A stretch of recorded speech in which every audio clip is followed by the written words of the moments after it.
bareng teman-teman semua di podcast Sian with Karin. Kenalin, nama aku Karina yang akan menceritakan kisah kali ini. Oke, sekarang aku pengen bawa kalian ke desa yang letaknya berada di bawah kaki Gunung Kawi, Kabupaten Malang. Jadi tempat ini tuh merupakan tempat yang asri dan adem banget. Namun, di desa ini terdapat satu tempat sakral, yaitu sebuah gua yang dalam mengalir sebuah mata air. Ternyata, mata air tersebut dapat menyembuhkan segala penyakit yang dialami warga desa. Terdapat alasan utama mengapa mata air tersebut ajaib. Karena ada penunggunya. Jadi, waktu itu aku lagi duduk di teras rumah warga, sambil disuguhi oleh ubi cilembu yang enak dan rasanya nikmat. Tiba-tiba terdapat nenek yang menghampiri aku. Nenek tersebut memiliki suara yang serak dan beliau berkata, "Nah, kamu tahu tidak, di desa ini setiap anak perempuan memiliki penjaganya." Awalnya aku kira akan menjadi cerita horor. Ternyata penjaganya itu bukan hantu, melainkan roh kebaikan memiliki tugas menjaga anak perempuan supaya tidak disakiti, diremehkan, dan dianggap lemah oleh orang-orang di sekitarnya. Sehingga mereka ingat bahwa diri mereka berharga. Ternyata beliau sedang mengatakan legenda nenek penjaga anak perempuan yang berasal dari kisah seorang perempuan bernama Nur. Nur merupakan seorang perempuan hebat. Ia merupakan satu-satunya perempuan yang memahami tanaman obat dan dapat menyembuhkan warga dengan tanaman herbalnya. Ia melakukan hal tersebut lebih jago dari pria manapun. Namun, pada zaman dulu tuh perempuan dianggap remeh dan dianggap tidak pantas memiliki keahlian tersebut. Sampai pada suatu hari, desa itu dilanda oleh wabah yang berbahaya. Dan siapa yang mencari obat tersebut? Ya, Nur.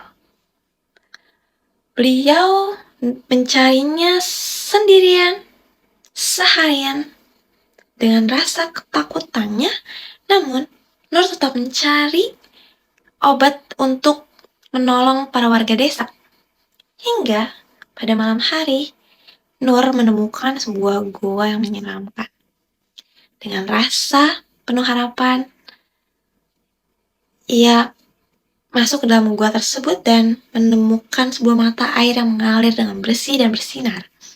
Dengan firasat yang ia miliki, ia mengambil air tersebut ke dalam kendi untuk dibawa dan diperiksa. Apakah air tersebut dapat menyembuhkan penyakit warga desa? Hingga akhirnya ia berhasil menyembuhkan para warga yang kesakitan. Ketika ia berhasil menyembuhkan warga, pria-pria tetap saja merasa jengkel karena terkalahkan. Jadi ya, Nur tetap dicaci maki oleh warga-warga. Hingga pada suatu hari, Nur jatuh sakit karena kelelahan. Tidak ada yang bisa dan mau untuk menolong Nur. Sehingga ia meninggal dunia. Para warga mulai sadar akan betapa pentingnya kehadiran Nur untuk desa. Para warga pun merasa menyesal karena terlalu jahat dan meremehkan kemampuan perempuan yang justru menyelamatkan desa. Hingga, untuk menghormati jasa Nur, mereka menciptakan legenda nenek penjaga anak perempuan ini yang tugasnya melindungi anak perempuan di desa. Sehingga, para perempuan tidak dianggap remeh kembali seperti dulu. Jujur, setelah aku mendengar cerita tersebut yang aku kira akan menjadi cerita horor, nyatanya tidak sama sekali. Aku merasa bahwa cerita tersebut merupakan cerita yang memiliki makna yang besar. Yaitu, perempuan tidak hanya harus dijaga, namun mereka juga harus diberi ruang hak berbicara dan kesempatan untuk memilih jalan hidupnya.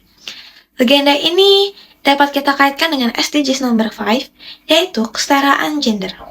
Di zaman yang sudah maju ini, penjaga terbaik bagi perempuan bukan lagi roh halus atau mitos, namun pendidikan yang setara, kesempatan bekerja yang adil, dan lingkungan yang aman bagi para perempuan.